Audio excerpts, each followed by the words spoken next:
દોસ્તો, એક માણસ, એક સિંહ અને એક વાંદરો. હવે તમને શું લાગે છે, આ ત્રણેયમાંથી વફાદાર કોણ હોઈ શકે?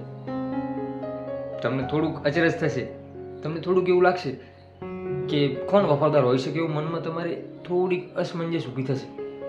તો સાંભળો, એના માટે એક સરસ મજાની વાત કહું. એક જંગલમાં એક માણસ શિકાર કરવા નીકળ્યો અને સિંહને જોયું.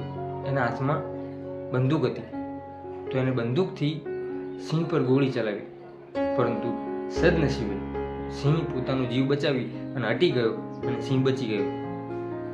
હવે સિંહ એવો થયો કે જે વ્યક્તિ, જે માણસ શિકાર કરવા આવ્યો હતો, એ પોતે શિકાર બની ગયો.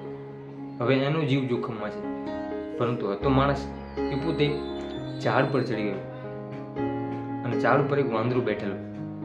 ઝાડની નીચે બરોબર સિંહ આવ્યો અને સિંહે વાંદરાને કહ્યું કે તું એ માણસને ધક્કો મારી દે, કારણ કે એ મારો જીવ લેવા આવ્યો હતો, એ મને મારી નાખવા આવ્યો હતો. તું એને ધક્કો માર, એટલે હું એનું મારણ કરી અને હું એનો જીવ લઈ લઉં.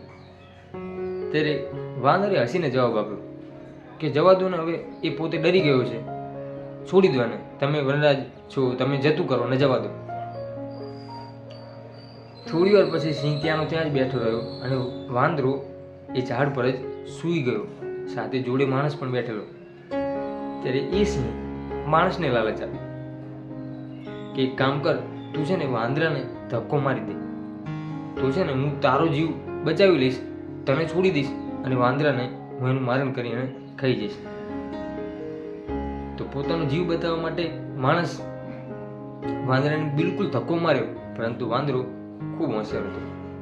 એને ઝડપથી ધક્કો મારતા જ એની બીજી ડાળી પકડી લીધી અને પોતે પોતાનો જીવ બચાવી લીધો.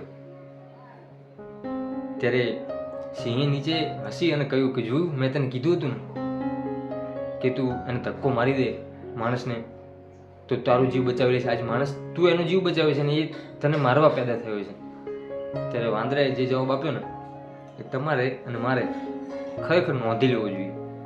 વાંદરાએ કહ્યું કે એક ખરાબ પ્રકૃતિ એની છે, હું એના લીધેથી એને મારી સારી પ્રકૃતિ છોડી ન શકું, અને અંતે એ તો માણસ છે, એના જેવું થોડું થવાય. આપણે એના જેવી પ્રકૃતિ આપણે નથી જોઈતી. આપણે જે છીએ એ બરોબર છીએ. એને ભલે મારી સાથે દગો કર્યો, પણ હું એની સાથે એવું ના કરી શકું. એ તો માણસ છે, એને છોડી દો, જવા દો, એને એમ કરીને માફ કર્યો. દોસ્તો, આ વાત પરથી એવું શીખવા મળે છે આપણને કે ક્યારેય કોઈને દગો ના કરવો જોઈએ. આપણા હિત માટે થઈ અને ક્યારેય કોઈને છેતરવા ના જોઈએ. કદાચ આજે આપણે આપણા હિત માટે થઈ અને કોઈને છેતરીશું, તો કાલે રિટર્ન ફરીથી પાછું આપણી પાસે આવશે જ. એટલે બીજી એક મેઇન વસ્તુ કે કોઈની પ્રકૃતિ જોઈને આપણે આપણો સ્વભાવ બદલવાની કોશિશ ન કરે. કોઈ વ્યક્તિ ખરાબ છે, એની સાથે એને આપણી સાથે ખરાબ વર્તન કર્યું છે, તો આપણે આપણી સારી પ્રકૃતિ છોડી અને એની સાથે ખરાબ વર્તન ન કરે. આપણે આપણી સારી જ પ્રકૃતિ રાખવી જોઈએ. આ વિડીયોની વાત પરથી આપણને શીખવા મળે છે. દોસ્તો, આ વાત જો સાચી લાગી હોય તો વિડીયોને લાઈક કરજો અને કોમેન્ટ એક સરસ મજાની કરી દેજો. મળીશું ફરીથી એક નવા વિડીયો સાથે, એક નવા અંદાજ. ત્યાં સુધી જય માતાજી.